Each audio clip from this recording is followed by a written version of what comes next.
अभी वो अव्वल नंबर धरणी का पार्ट बजाने वाली माता कौन है, जिसे जगत माता जगदम्बा कहा जाता है?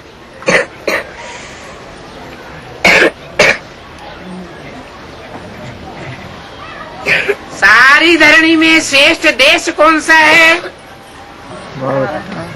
जिसे भारत माता कहा जाता है?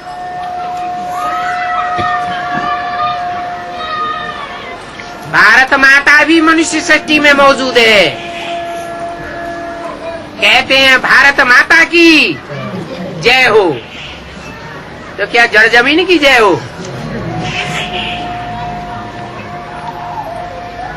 जड़ जमीन की बात नहीं है। सूर्य देव कहते हैं, सूर्य के चारों ओर नवग्रह चक्कर लगाते हैं, चक्कर काटते हैं। सारी दुनिया भगवान के आसपास चक्कर काटती है।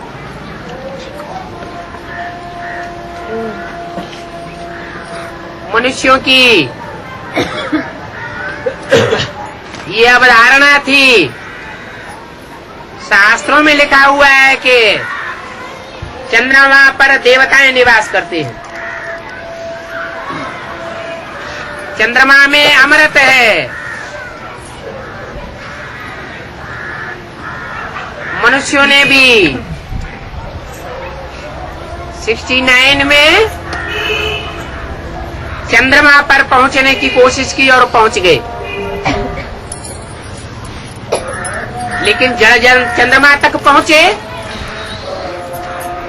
या चैतन्य चंद्र देव तक पहुंचे, जड़ चंद्रमा तक पहुंचे तो क्या मिला?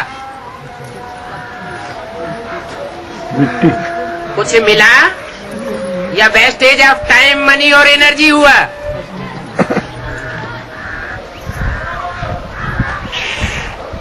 क्योंकि मनुष्यों की पढ़ाई पढ़ी,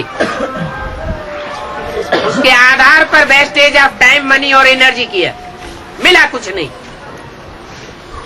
अभी भगवान जो पढ़ाई पढ़ाते हैं, उस पढ़ाई के आधार पर वो ज्ञान चंद्रमा चंद्रदेव को कोई पहचान सकता है।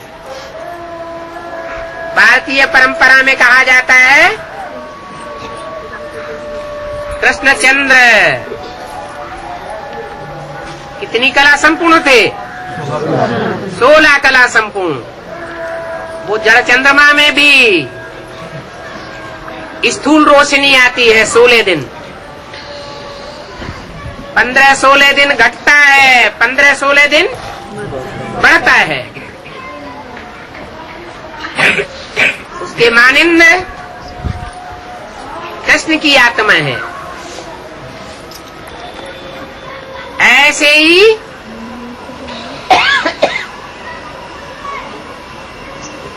सूर्यवंशी विशेष आत्मा भारत में कौन सी मानी जाती है?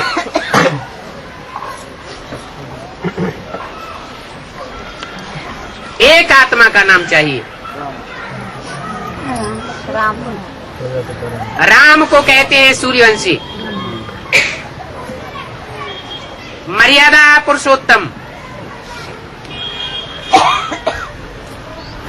परंतु उनको 14 कलाओं में डाल दिया है।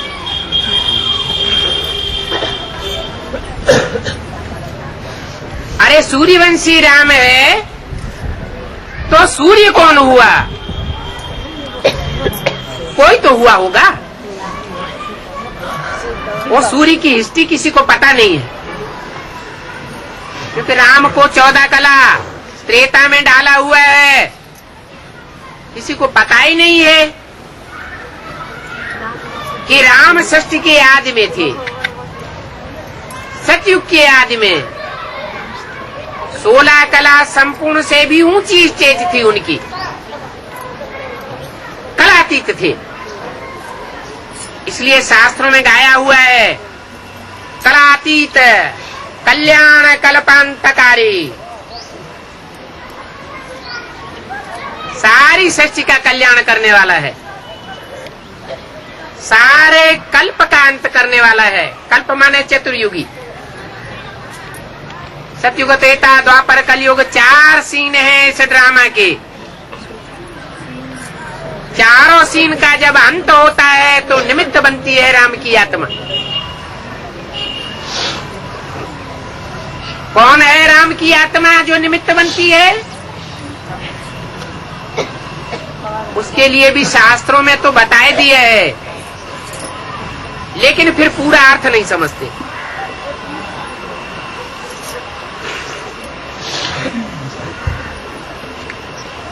शास्त्रों में बताया हुआ है,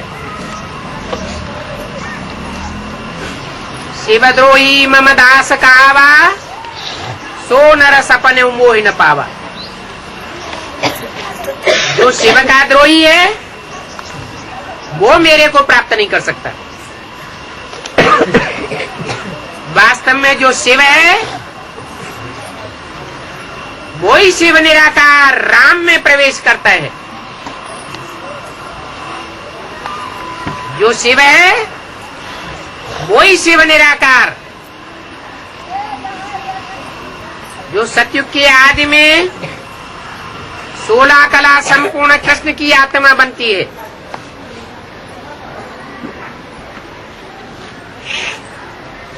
नारायण के रूप में राज्य करती है। गायन हे कृष्ण नारायण वासुदेव। वो 16 कला संपूर्ण बनने वाली कृष्ण की आत्मा नारायण, जो सतयुग के आदि में होती है, वो ही 84 के चक्र में आते आते अंतिम जन्म में आकर के कलाहीन हो जाती है।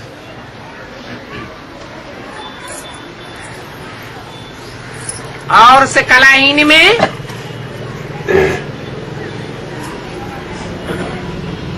भगवान शिव प्रवेश करते हैं। प्रवेश करके हम आत्माओं को मां के रूप में प्यार देते हैं। ऐसे नहीं कि रामकृष्ण की आत्मा के पूर्व जन्म नहीं हुए। पूर्व जन्म में भी रामकृष्ण की आत्मा थी, हम लोगों के साथ ही थी, लेकिन कोई पहचान नहीं सकता क्योंकि नाम रूप बदल जाता है।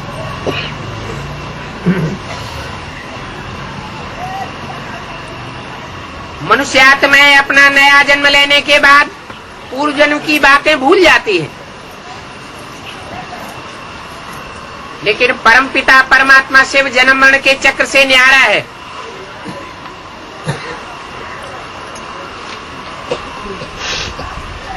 उस चक्र में न आने के कारण उसको इस सारे सृष्टि चक्र का ज्ञान है। वो कभी भूलता नहीं है, वो सदैव स्मृति स्वरूप है, सदैव आत्म की स्थिति में रहने वाला है। देह का जन्म, गर्भ का जन्म लेता ही नहीं, तो उसको कभी भी देहभान आता ही नहीं, इसलिए उसको सदा शिव कहा जाता है। जो सदा रूहानियत में रहने वाला है, आत्म की स्थिति में रहने वाला है, उसके नीचे गिरने का कभी सवाल ही नहीं। वो अच्युत है।